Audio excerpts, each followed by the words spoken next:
Good afternoon and welcome to NCIA's Industry Essentials Educational Webinar Series, our premier digital educational platform featuring a variety of interactive programs to provide you timely, engaging, and essential education when and where your team needs it most.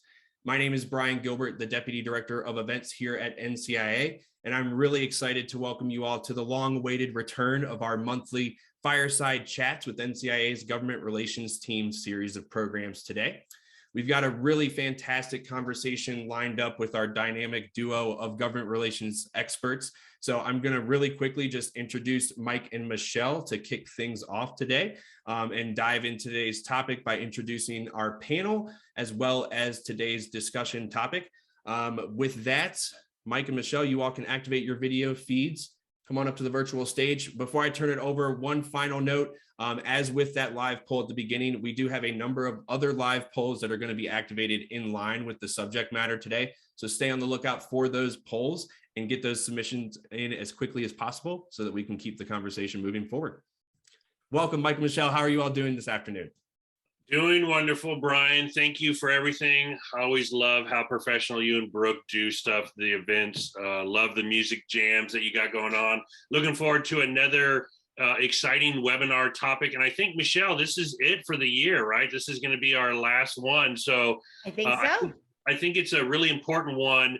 And sort of what started the conversation, Michelle and I are always looking for discussion topics. And one of our good friends, Sabrina Fendrick, who is going to be a guest on this, she was out in DC and we were chatting about what she was working on and some of the important issues facing the industry. And she brought this up and it really got Michelle and I going on the need for doing a webinar on sustainability around the whole environmental movement, the carbon footprint, everything that the industry is doing. And there was a Politico story, and Michelle, if you want to put this up in the chat room so everyone sees it, where Politico was just talking about basically the environmental footprint, the carbon footprint that this growing industry, the carbon emissions, the threat to climate, the important nature of this. And I thought it was interesting, because our good friend Bernie Sanders, when asked about it, said, honestly, I haven't thought a whole lot about it. And on that issue, that's sort of where Michelle and I, what Michelle and I see out in DC. It's a very important issue, but it hasn't been lifted up to the radar of federal policymakers. They're more interested in just comprehensive reform and getting something over the finish line. But it's going to be a really important issue that we talk about. And so, Sabrina, if you want to pop up, I'm just going to go through and let each of the guests sort of just give a quick little background. Sabrina, a good friend of ours out in California, but if you just want to talk about, the interest in this and, what you're working on, and then we'll just go through each of the other speakers. Absolutely. Thank you so much for having me. Hi, everybody. My name is Sabrina Fendrick. I am the CEO of Essentia Endeavors, which is a consulting firm that advises on ESG frameworks and social impact strategies for businesses as well as investors. But I've been in the cannabis space for almost 15 years. I started as an activist at National Normal. I just finished up 7 years as the Chief Public Affairs Officer at Berkeley Patients Group in California, which is the oldest dispensary in the country, and participated in the whole California cannabis industry development in the post 64 world. And so I've always cared about a lot of the social impacts of prohibition. But as I lived in California, and especially since Proposition 64 went into effect, every time I went to a beach or hiking in a mountain or anywhere in nature, I would find a doob tube, some sort of plastic packaging, some sort of cannabis waste. I mean, from like the highest mountain to like the most remote beach. And it is just driving me crazy. And especially being in California where we've wildfires, we just had our bomb cyclone. Climate change is absolutely front and center. And when every other industry is rolling back its emissions, its environmental footprint, this industry is doubling down on it.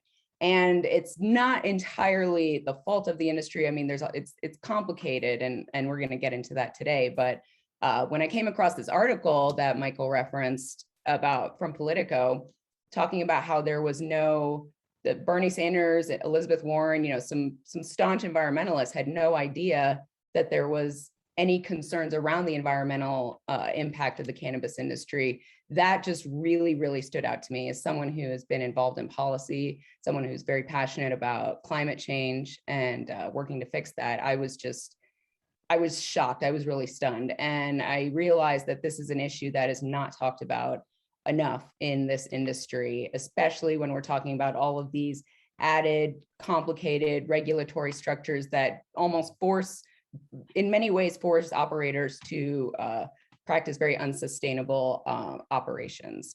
So yeah, I'm really glad, Michael and Michelle, thank you so much for organizing this. It's a really interesting topic. And also I just add one more point. When the Schumer bill came out in August, it kind of coincided with this article. I mean, I don't think it was referenced, the CAOA, but I noticed after reading the Schumer bill that there wasn't any addressing of sustainability or environmental issues. And, the industry isn't even full grown yet. It's still maturing. And there's a massive footprint right now. And so as the industry grows, this footprint is going to grow. And we really need to talk about this and figure out solutions. Well, one, you mentioned you wanted to talk about it. We are talking about it thanks to you. We're going to get it out there. And one of the things that I loved, one of the many things I loved about this job was just cannabis reform in general touches on so many issues, whether it's economic issues,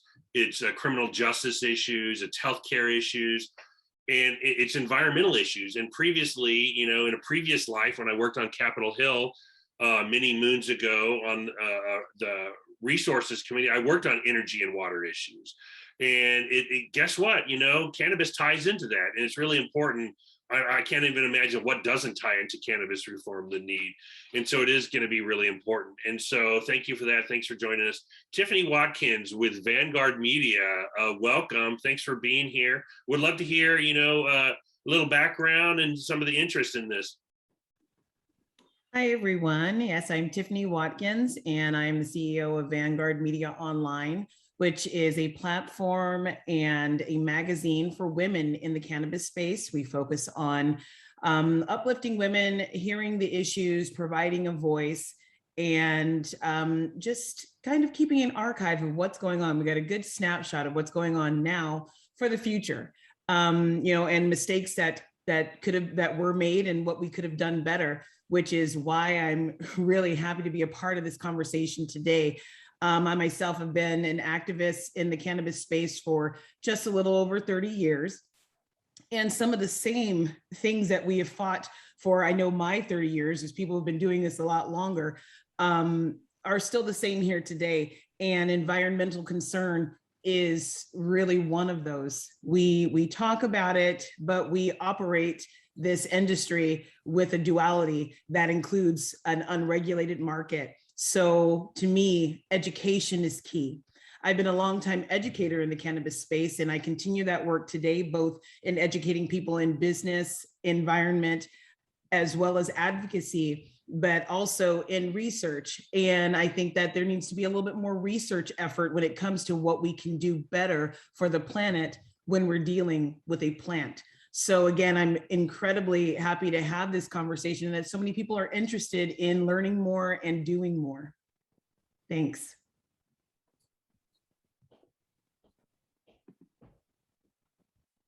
You're muted, Mike. Sorry about that. I was just going to say thank you for joining. Your 30 years of experience blows my mind. You've been, an OG going way back. I just really, really appreciate everything you've been working on. Looking forward to having a great conversation. And Ron, I don't want to butcher your last name, Basak Smith with Asana Packaging. Would just love to hear what you're working on and what you're seeing. Yeah, thanks, Michael. Hey, everyone. Ron Basak Smith with Asana Packaging. CEO there, and we are focused on trying to reduce the impact of single-use packaging within the cannabis space. And kind of similar to Sabrina, I approached this as really just a disgruntled consumer. I've been living in Colorado since 2011, and kind of, same thing. There's cannabis packaging waste all over the state. And so it's just kind of one of those things that as a consumer, you kind of, question what's the game plan here for the amount of cannabis that is going to be consumed state by state. And also you look at the opportunity to potentially do things differently and have an industry be, as everyone's discussed, all of the other environmental impacts that cannabis cultivation and production creates. Hopefully packaging can be an area where it can be a leader and change basically the status quo around packaging and how we interact with it. But ultimately, it's a really complicated problem. We have this whole idea of brand awareness, and that also interacts with the consumer, how the consumer interacts with the product. And so, it's just an ongoing conversation as the industry evolves and becomes more mature. And then, excited to talk about it. Well, thank you for being here. And last up as one of our speakers, Caitlin Urso. And Caitlin, I want to just give a shout out. One, the governor of Colorado, Jared Polis, a NCIA favorite who's been there going back to when they were doing receptions in Denver with 10 or 15 people. I can't mention Colorado without mentioning our good friend, Ian Sieb, the marijuana czar out in Colorado. Colorado has been just one of the leaders, and it goes to show you, like, what I'm trying to do out in DC is normalize this issue and make it a regular policy issue. You have concerns about cannabis, deal with it like a policy issue. And that's what you guys are doing in Colorado. So thank you. You are the environmental protection specialist, the Colorado Department of Public Health and Environment. So Caitlin, thank you. And would love to just hear, if you want to give a little background, your background and sort of what you guys are working on out there. Absolutely. I'm really happy to be here. I do have a unique role in that I am state government, but I am not a regulator. I am a technical resource for small businesses. So essentially, I'm a free environmental consultant for anyone with 100 employees or less. That's a big role, but I do rotate through industries that I focus on providing assistance to. So I've been working with the cannabis industry since 2018. So about 4 years now. It's been an incredible journey. I think we've made a lot of progress as far as building up education and resources to help spread this issue and really communicate what Colorado has done. I've worked with NCIA to help develop their environmental report, which I still think is the most comprehensive, up-to-date environmental report on the industry. And not only what are the environmental impacts, but it provides tangible best management practices that can be applied to the industry to reduce those impacts. And then each chapter, energy, air, water, waste, has policy discussions about it because as Michael mentioned, policy drives a lot of the environmental impacts of the cannabis industry. So I've even helped our Colorado regulators here in Colorado change some of the marijuana licensing division's regulations to help reduce waste impacts. I am chair of the CANRA, which is the Cannabis Regulators Association Energy and Environment Committee. I am the chair of Denver County's Cannabis Sustainability Work Group's Best Management Practices Committee. I try to be everywhere that cannabis sustainability is and help make as much improvements as I can. Previously, I worked with the craft brewing industry, and it's been a great journey. I've got 10 years of experience, a mechanical engineering degree, mighty force in here in Colorado. Happy to be here. So I just have to ask, is there anything you haven't done in your life? Because you just mentioned everything. Brian put up, I think he put up a link to the environmental sustainability in the cannabis industry that we put out. And I got to give a shout out to Andrew Klein, the former director of policy for NCIA, put together an amazing team in October of 2020. They released it. You were part of that, Caitlin. So thank you. As everyone can see, we have an amazing panel. And Michelle, I want you to, ask the first question if you want, and let's just go from there and have a wonderful discussion. Yeah, thanks, Mike. And hi, everybody. Great to be with you. You know, like Mike said, I want to jump right in and I'm going to ask you guys a really, really broad question, but I figure it's a great way to start out and then we can dive into some of the answers that you guys give. So like we mentioned earlier, you know, especially at the federal level, this is just not a topic that policymakers know about. You know, hopefully at the state level, some states probably more so than others, policymakers are more aware. But here in Washington, D.C., I can tell you that in the conversations I'm having with offices on Capitol Hill, you know, we've just now started to shift into the should we do this to how do we do this conversation, and sustainability is really far down the line. Like Sabrina mentioned in that draft of the Cannabis Administration and Opportunity Act from Leader Schumer and Senators Booker and Wyden, sustainability really doesn't come up. So my question to all of you, and you know, Sabrina, you're top on my screen, and so I'm going to pick on you first to start us off here. You know, what are some top line considerations for policymakers to be having when we're thinking about sustainability?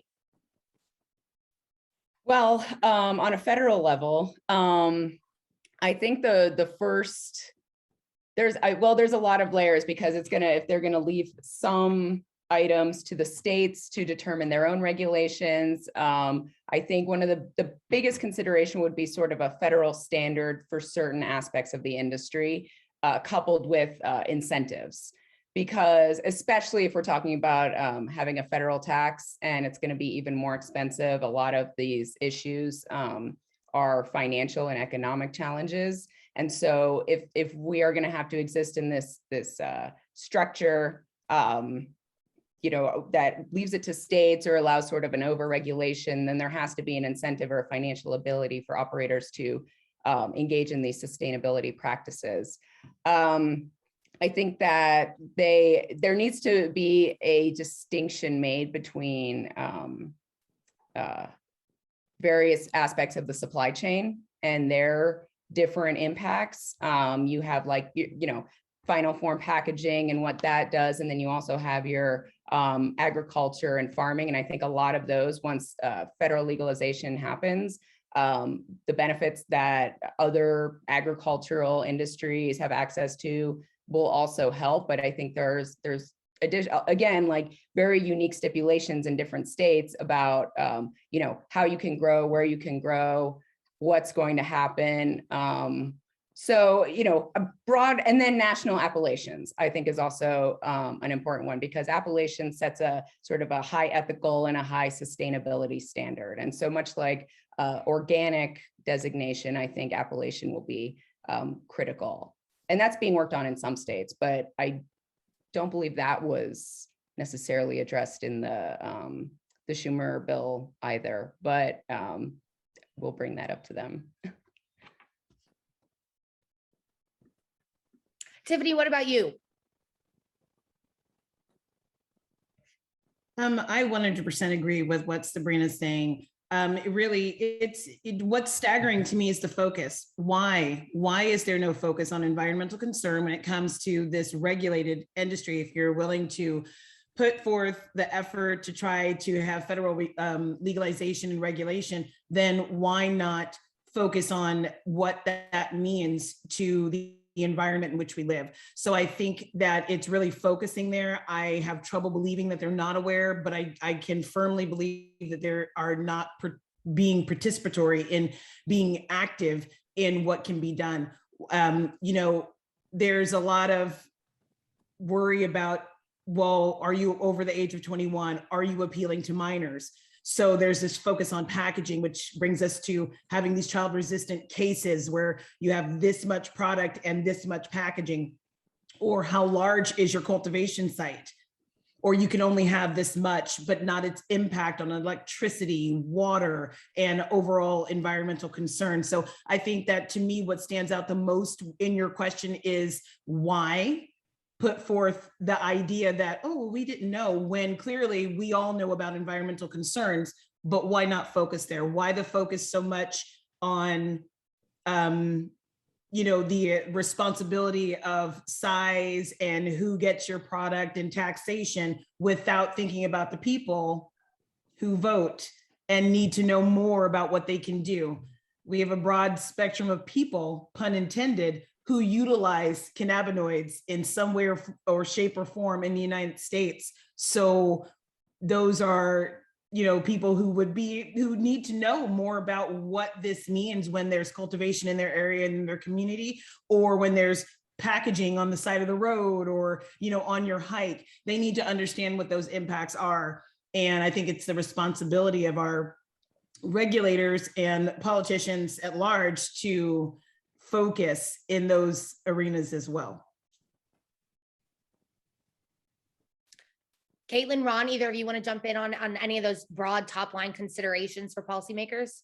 Yeah, I think one thing that I like to keep in mind, and one thing I really try to teach other states that are new to regulating cannabis, is it's not necessarily about writing new policy as much as it is about fitting this new industry of cannabis into existing environmental protections. How do we manage the waste from marijuana similar to how we handle other waste streams? I think that there's a lot of opportunity there to use existing environmental protections and just apply them to the cannabis industry rather than coming up with a totally new set of federal rules specifically for this industry.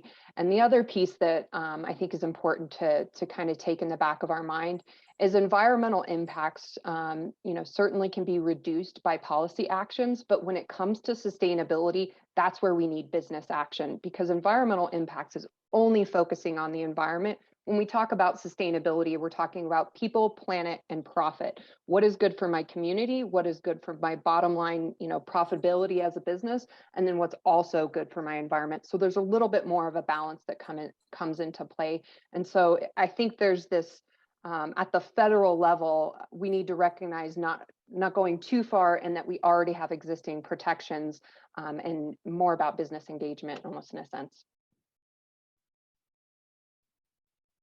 Yeah, I think the thing that I'm seeing in all of this and in everyone's conversation here is just that there's this information and data basically that needs to be gathered and somehow put into a framework that allows, like Caitlin's saying, businesses are going to be the driver of this, to operate in a way that if they choose to operate sustainably, they can. And then also drive businesses that aren't to meet some type of standard that we see in other industries. And I think, when I think about sustainability, I think about the other areas of the cannabis industry. And I think one of the big mistakes that the industry made and is continuing to make is that there's just not enough research and data around the medical effects of cannabis across the board. And so now we're trying to shoehorn all these, different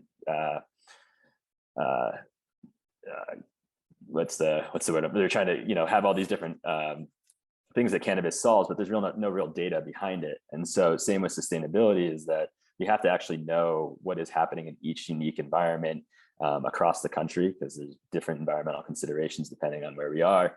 And then what are the true implications of all of these different trade-offs that can be made amongst businesses within the cannabis industry?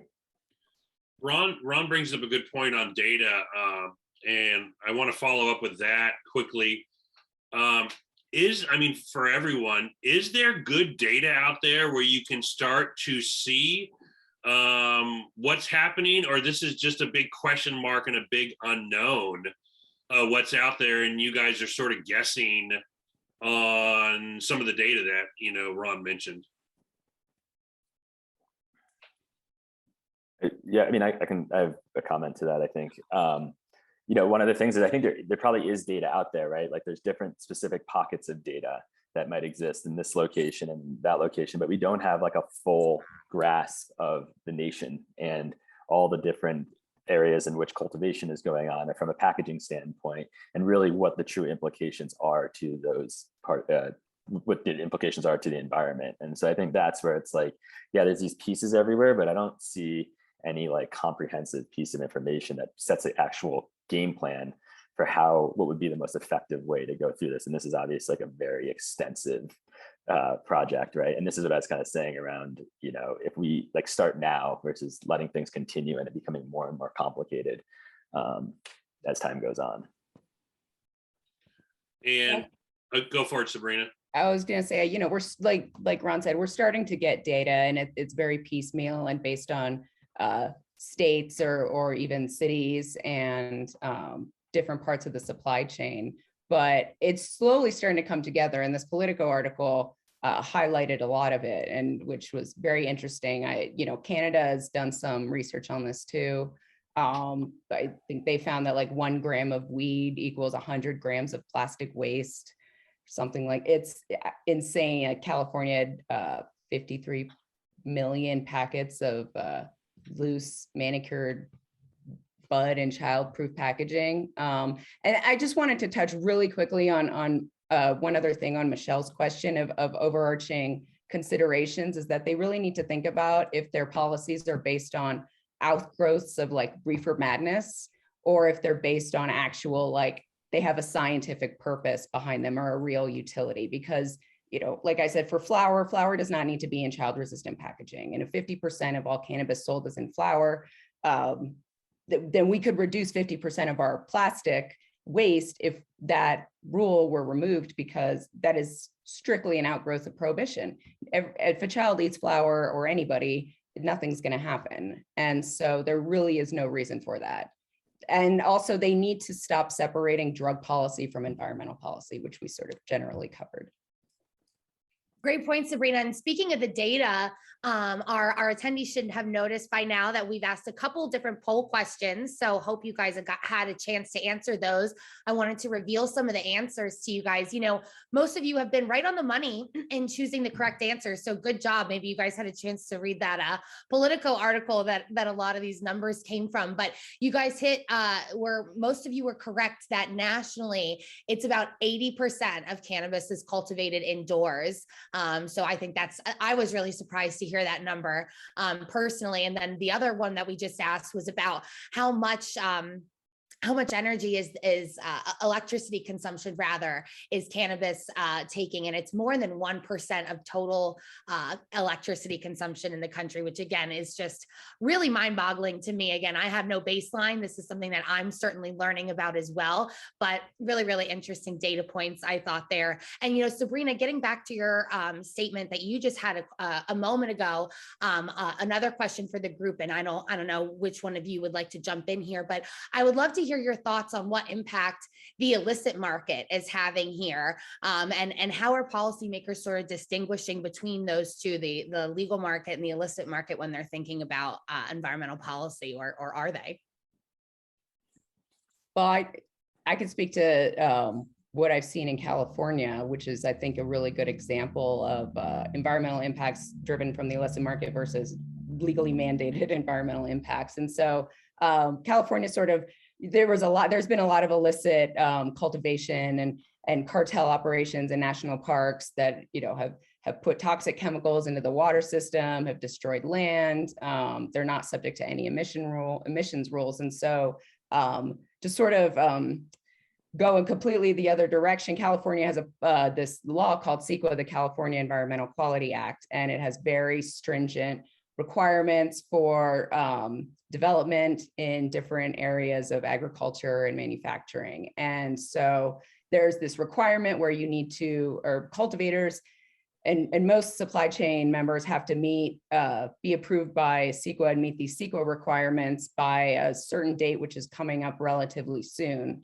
And that was something pushed very hard by the environmentalists because of what the illicit market was doing. And so now we're in a situation where they've sort of overcompensated for that and risen the barriers to entry exponentially because there's so many moving parts that only a couple of operators are going to be able to make it through because it is so hard and onerous. So it's sort of a lesson of how do we not formulate our policy around an entirely different supply chain and not make it too difficult for operators to participate in the legal supply chain and begin to meet these standards. I'll let others jump into it. I mean, I think that is definitely a huge concern when we talk about the legacy markets. The number one is the barriers to entry. It makes it so difficult to enter into the regulated space, even if they wanted to, that they preferred to go where we all know is thriving, which is that, legacy, or what's being named the illicit market, of course. So I believe that we need to acknowledge, as well as policymakers, acknowledge that the intersection of all these facets of cannabis equity programs, environment, sustainability, and just business in general, licensure in general, that there's these intersections that we're not really kind of, just plugging into, and understanding that we have to kind of fight to bring down these barriers so that more interest, influencers in that arena of legacy space can find a way into a regulated market and be a reflection of what can be. And, operating for decades without any concern about soil, water, electricity, and things like that. Those were just avenues to kind of keep your footprint light so that maybe the authorities didn't know you were growing in that house indoors. So the mindset is absolutely different for the legacy market than in regulated space. We need bridge language, we need bridge action in order to bring those two together and see what percentage we can really bring into the space that we're fighting for, so that we can have the, kind of more of a climate awareness when thinking about business operations in cannabis. I just had a simple comment in that as environmental regulators, we regulate businesses, we don't regulate citizens. So illicit market actors would be, citizens taking action on their own. They're not regulated businesses. And so there are heightened environmental impacts just because there's lack of regulation. We don't regulate what citizens do, with those types of waste streams. We don't regulate what types of pesticides they use, what types of fertilizers, energy sources. A lot of it's diesel generators, which have a lot of air pollution, and then you have the additional spill risk from fuel and things like that. And so it's really just a lack of regulation that heightens those impacts. One other thing that's coming to mind for me is kind of just market pressures and like what the consumer expects from a product. And so like, depending on what market you're in, and this is going to change market by market, but the price of cannabis is going to vary and the quality is going to vary depending on what market you're in. So you can find some markets, because of market pressures, that the quality of cannabis has gone down so low that the legacy market or illicit market might offer better products. And I think that's something that the industry is going to have to figure out as well, is basically how do you maintain quality of product with market pressures when some consumers might be expecting a higher quality product than they might be able to find in a store. Yeah, and one of the biggest challenges is the national versus the state models, and everyone knows environmental, it doesn't stop at a border.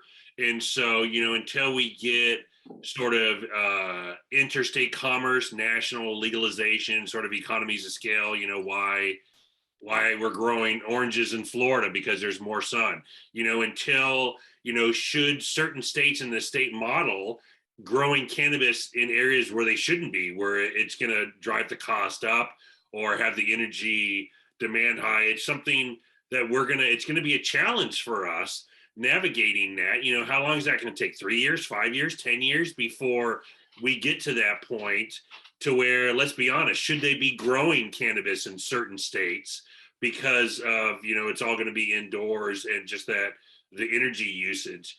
I just wanted to talk, are you seeing any programs out in the States where it is, one of you mentioned, Sabrina mentioned incentives. Do you see like state down policies, Caitlin, where it's coming down, you guys are making an incentive for these guys to do it, or they're just enlightened on what they're doing and they're trying to do what's best for the industry? Because it's really important on what we're doing in DC. You mentioned the Schumer bill. Well, if none of this is in there, should we be thinking about this? Should we be writing language to create some incentives for people? Would love to know if stuff is happening at the states where some of these states are leading this. Yeah, so Colorado is, I would say, a leader on cannabis policy probably overall, but certainly recently we've had some environmental regulatory changes to specifically our marijuana licensing framework.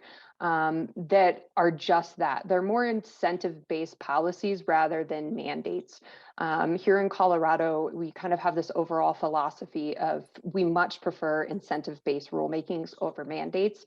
Mandates can be pretty difficult to implement, I mean, at the state level and at the business level. And so it's much easier to sort of open our regulatory framework to incentivizing environmental efficiency. And so two really great examples of that is, effective at the beginning of this year, businesses can now directly compost their low THC components of their plant waste. So stalks, stems, fan leaves, root balls can go directly to compost, bypassing that 50-50 waste mixing rule. So popular here in Colorado and many other states prior to this year, all marijuana waste had to be mixed with 50% non-marijuana waste before leaving the licensed facility. Essentially, that was a policy that mandated double landfill footprinting.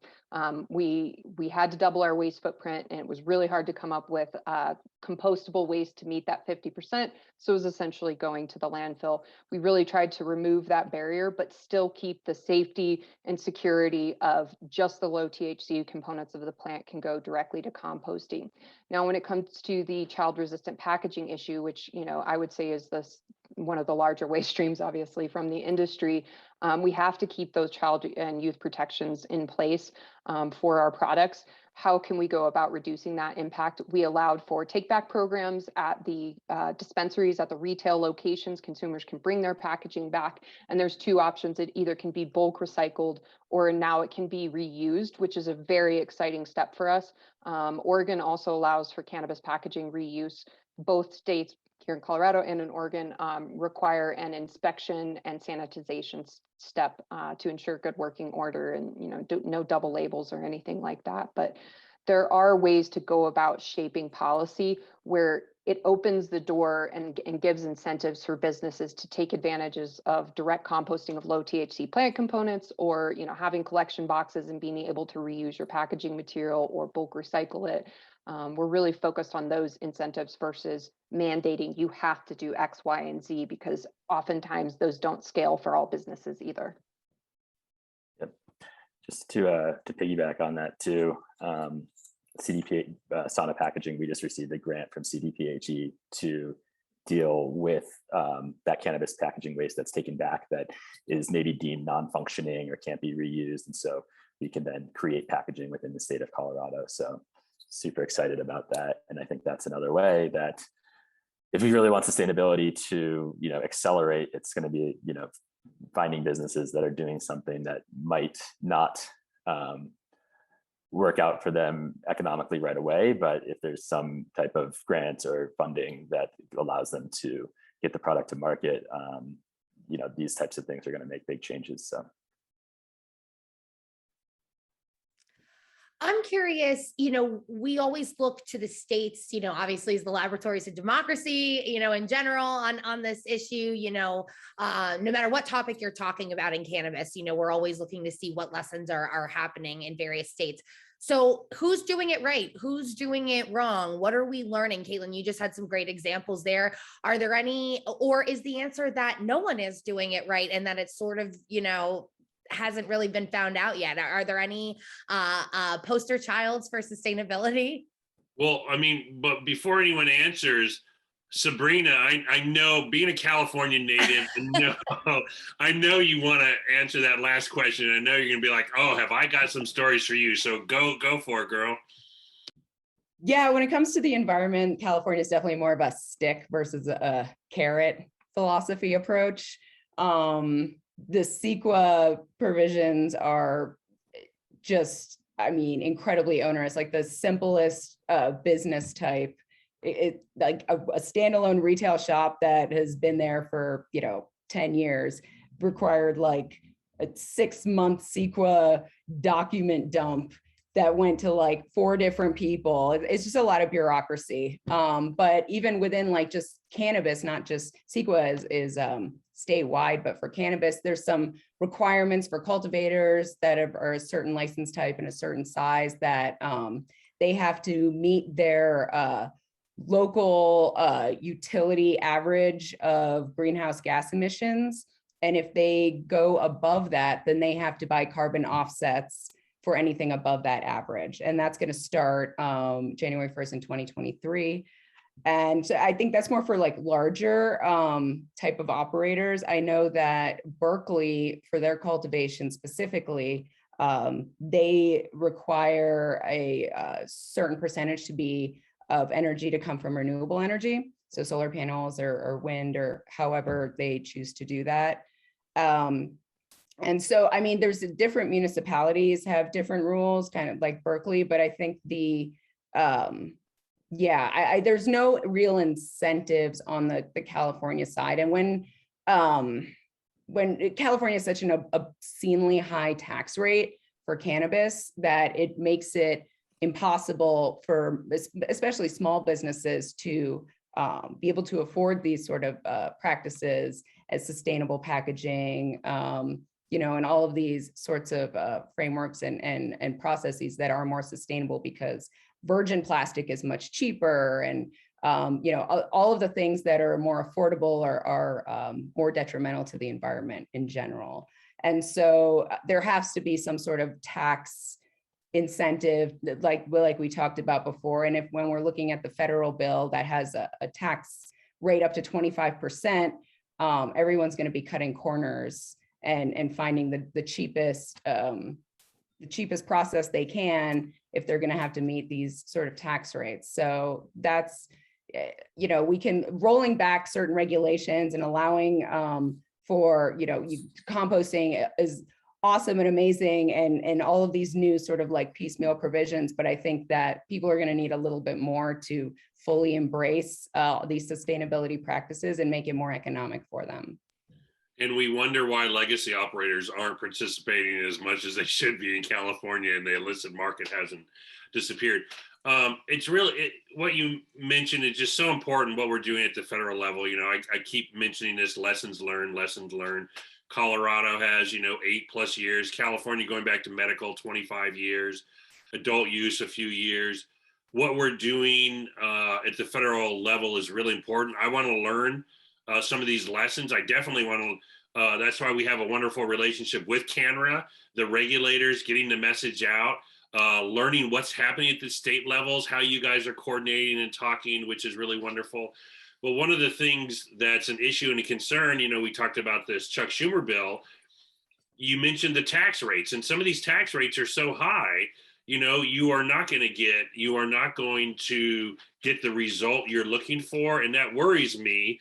And it also worries me because if we don't have compliance and people aren't part of the market, you sort of can't give incentives. You can't give an incentive to an illegal operator, an illicit operator. And so you're still going to have the water usage, the energy usage, the environmental degradation that you see. And so the first step is getting people to be part of this legal system. So then these tax rates, incentives can work. And so it's really important how we discuss that.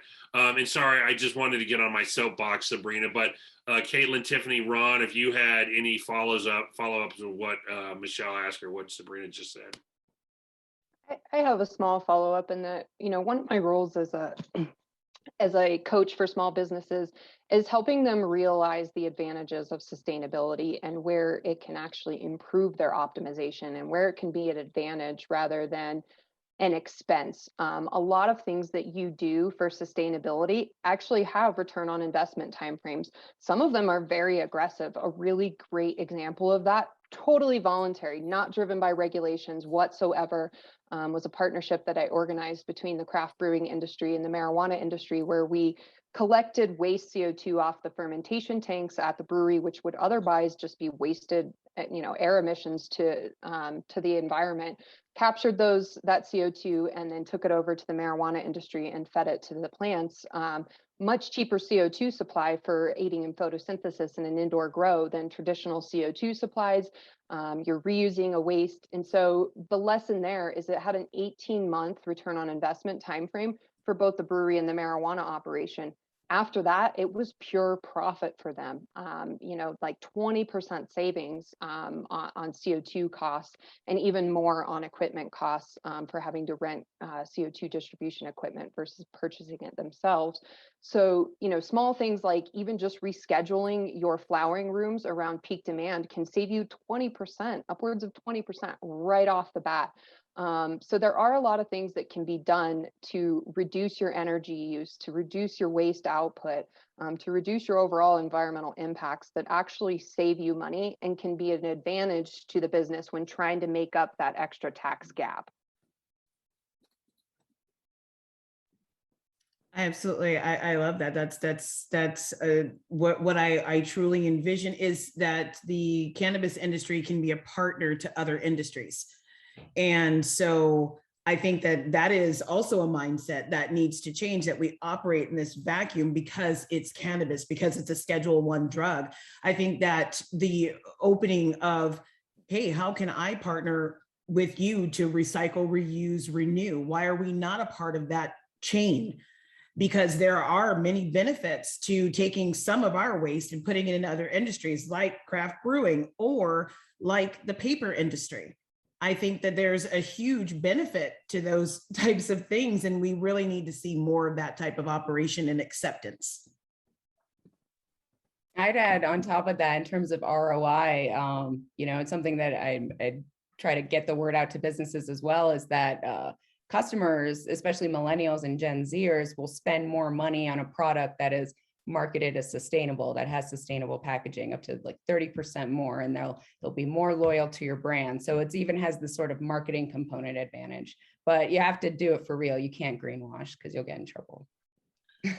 I also think it's important to make the distinction as to why things are low cost and what that really means from an environmental standpoint. I think that's where our kind of whole economic model has us it has caused this environmental issues, because we really don't account for the environmental externalities or social externalities that exist because of low cost products. And so every time that you buy something that's a little cheaper than something else, it's oftentimes can be that something is, some corner is being cut, some environmental regulation isn't being met, some group of people are being treated improperly. And so there's this whole thing around, like, if we subscribe to this low cost economic model, what does that mean for an environment if regulators and government aren't going to come and put in standards around, what's the minimum that needs to be met from an environmental standpoint. So I think that like storytelling around why a product costs a little more is really important too. And then that also gets into the problem of like just the general income inequality in this country too, right? So like when always we're saying like, oh, we can change the sustainability if people just buy higher priced products, or we just account for all of these things, then ultimately there's going to be a huge section of our population who doesn't have access to what everyone else has access to. So it's really complicated.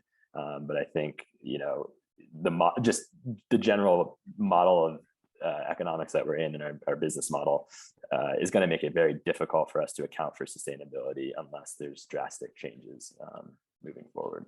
Yeah, we would all love to drive a Tesla, but not all of us can drop 60 G's on a car. So I think Americans, especially in the environmental issue, tend to live in this warped bubble of we love our cheap gas, we love our gas guzzling cars, we love our big houses in the suburbs and non-essential wasteful packaging and all this.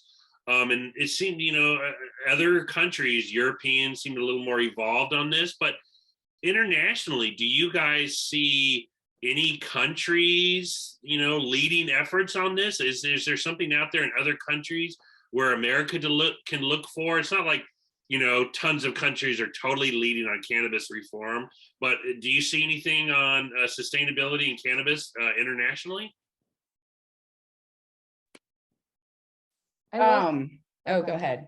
Go ahead, Caitlin. I was just going to say that I have seen that Canada is really just starting and really trying to deep dive into the issues of cannabis sustainability. And they're starting with a total life cycle analysis of the production process, sort of at their national federal level, and then working to shape, policies and incentives from there. I would say the US is probably still leading just because of the maturity of the regulations. You know, Colorado is a more mature market. We've had opportunity to go back and look at sustainable impacts. Massachusetts, for example, got to see all the lessons learned and the mistakes of other states, and then come up with like an energy policy to implement in their state. And so I think we're just at the beginning, is my point. Go ahead. Yeah, no, that was really interesting. I was going to address Europe real quick because I don't know specifically towards cannabis, but Europe in general. And, you know, there's this like big climate change conference happening this week, which is really appropriate that the President Biden's going to, and a lot of the world leaders, but they have created this ESG, which stands for environmental, social, and corporate governance. And it's sort of this broad, like people, planet, profit, triple bottom line concept that are requiring disclosures and environmental impact disclosures for investment firms that are marketing themselves as ESG. So I think it would really apply to publicly traded cannabis companies, would be the, especially ones that are operating out of Europe or in Europe. That's where a lot is evolving from. And these are very new. It's an EU program, if I'm correct. And so it does apply to cannabis, but it's not specific to cannabis. That makes sense. Not really sure how widespread it is in this area, but I've been having talks with a few farmers in Australia who are making differences and strides through pairing food growth with cannabis growth. And so I foresee some real environmental change and outlook on stigma as well, just to bridge off of that. But I do see environmental change as the process of growing and more usage of outdoor and less usage of chemical. So I think it's a good pairing. I think they're on a good track. I look forward to learning a bit more about that. Yeah, that is really interesting. So before we wrap up here, want to talk a little bit about our other two polls. So our attendees today, you guys did really well on the first two polls. No offense, not so good on the second two. So those were, I guess, a little bit of a curveball. Our one poll, the answer had to do with, you know, how much energy did Massachusetts nation cannabis industry, how much energy did it use in 2020? And the answer to that was 10%. So 10% of all energy in Massachusetts in 2020 was used from cannabis, the cannabis industry, which I think is, again, just wild. That's why we wanted to include these statistics today. And then the one that we just threw up, here's your answer. Another study found that growing enough bud for a joint, which is about a gram, consumes as much electricity as driving about 20 miles in a fuel efficient car. 20 miles. I can't believe that. So thank you guys so much for participating in our polls. And, you know, we're getting close to winding up here. So I want to go back to our panelists, and I'm going to go Sabrina, Caitlin, Ron, and then Tiffany. That's the order that I see you here on my screen. And just want to get any final closing thoughts about this topic or key takeaways that you'd like to impart on our guests. Well, thank you so much for organizing this, Michelle, Michael, and Brian, Brooke, all the whole NCIA crew, and shining a light on this issue. I feel like this is the beginning of what is going to become a big national conversation around this. We're taking this from the state and taking lessons learned and going to apply that on the state level. You know, I think we can come at this from a full life cycle concept. You know, we can't have cultivation, regenerative cultivation concepts without thinking about final form packaging and what we're going to do there.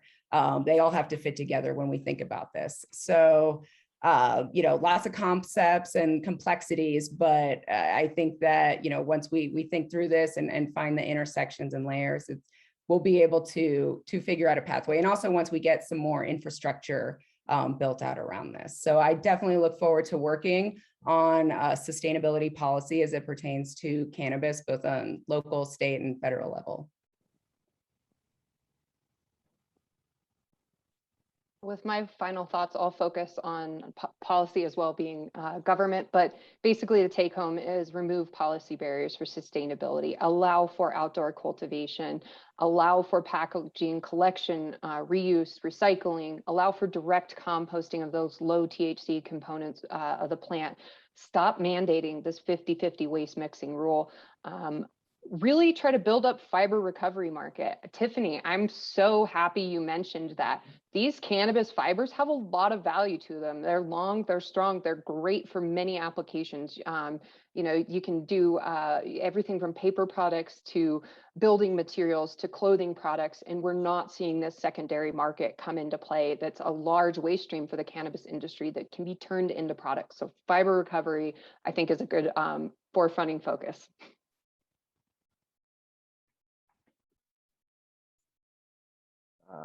Was I next? I think, yeah. Okay, cool.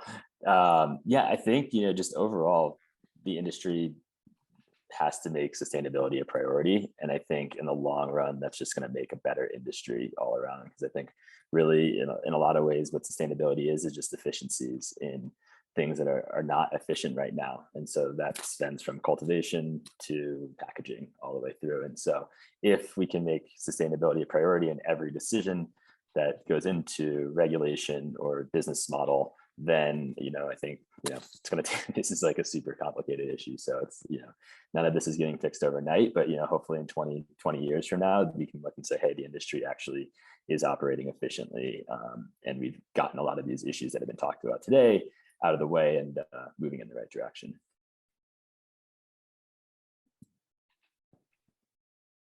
First, I'd like to thank everyone for hosting this. This is a wonderful conversation, and thanks for those who have participated and showed up to join in on this conversation and listen to us. I think that because we've acknowledged that there is not really policy written for this, that we have such an opportunity not only to educate as business operators, leaders, and just the whole 9 yards in the community at large. We have an opportunity to write this the way we see it and really dive into the need and all the topics that we've covered here today. We have an opportunity to put this in place as our guideline and our kind of blueprint for the future of what we look like in cannabis environmentally. So I think it's up to us to take this opportunity and really do more than just talk about it, make them actionable items that will yield a result that makes us shine, because right now we still live under the blanket of stigma. And I think that this just puts us further to the finish line of being a reputable product and a reputable industry. So everyone can really just do their part. Well, I want to thank all of our speakers. You guys were wonderful. I learned a lot. I really appreciate it. I'm going to put Brian on the spot. Brian, when we're in San Francisco for CBS, you got to do a panel on this. Let's talk about this issue, get it out there. And one wonderful discussion. I always want NCIA to be the thought leaders when it comes to all the issues, policy development, stuff that's going on in cannabis. We mentioned the white paper. Michelle, if you want to mention any of the committees, Sabrina, Michelle and I are going to be in San Francisco in December. We're going to hit you up, go grab some lunch. Caitlin, Tiffany, Ron, really appreciate everything you guys are doing, being leaders on that. If I miss anything, Michelle will fill it in. If not, Brian, thanks for everything and take it away. Fantastic. Thank you, Mike, so much for really spearheading these conversations throughout the year. You as well, Michelle, you all made such an amazing team to work with to really deliver this amazing government relations focused content to our members on such a regular and routine schedule throughout the year. I'm really disappointed that we have to wrap up this year's worth of programming with today's session, but I'm really excited to set all sights on our 7th annual Cannabis Business Summit and Expo that you just mentioned will be taking place from December 15th through the 17th in San Francisco. We will have a number of sessions focused on sustainability. So do head to the event website, cannabisbusinesssummit.com, to see the currently announced agenda, and then stay tuned to that for over the next few weeks as all of the additional panelists, topics, workshops, tours, and other amazing activities that are going to take place during that 3-day conference are announced and promoted to our network. I do want to make a quick mention that I noticed that about half of the attendees in here did indicate that they weren't current members of NCIA. Do note that membership with NCIA really does unlock an unbelievable wealth of benefits, specifically surrounding our in-person conferences and trade shows alone. There's over $1,500 worth of free passes that can be secured underneath of our most affordable and basic level membership, the blooming level membership. We do have some seedling level membership packages available as well that do provide really heavily discounted passes to attend, but I would highly encourage everybody to head to the cannabisindustry.org/join to learn more about the amazing benefit packages that we do offer, learn more about that blooming level package, and learn how you can get your entire team involved and engaged with our return of in-person events later this year. As always, I want to make mention that we will be providing contact information for all of the panelists for all of you all to directly follow up on after today's conversation. So do stay posted for an automated confirmation email to come from the back end of Zoom with a formatted video recording of today's session, as well as information on all of the contact information and social channels for our panel so that you can follow up on today's topic. All right, and with that, thank you all so much for participating in another NCIA Industry Essentials educational webinar. Huge thank you once again to all the members of our panel for presenting today's session, along with all of our audience members, and most importantly, our member business owners, which are essential in driving our organization's mission forward. As I made mention, please do mark your calendars for December 15th through the 17th. And we do look forward and hope to see all of you all in person at our 7th annual Cannabis Business Summit and Expo hosted at the Moscone Center then. As always, we'll leave you all with this end of event credit sequence highlighting the 30+ member businesses that participated in this afternoon's session and make up the Evergreen Roundtable for this current term. If you don't see your company included in the slideshow, don't be discouraged. That just means that you need to head to the cannabisindustry.org/join following today's session to join the movement for a responsible and equitable cannabis industry. Enjoy, and we hopefully will see you all in person in December 15th through the 17th at the Moscone Center for Cannabis Business Summit and Expo. Thank you all so much. See you all then.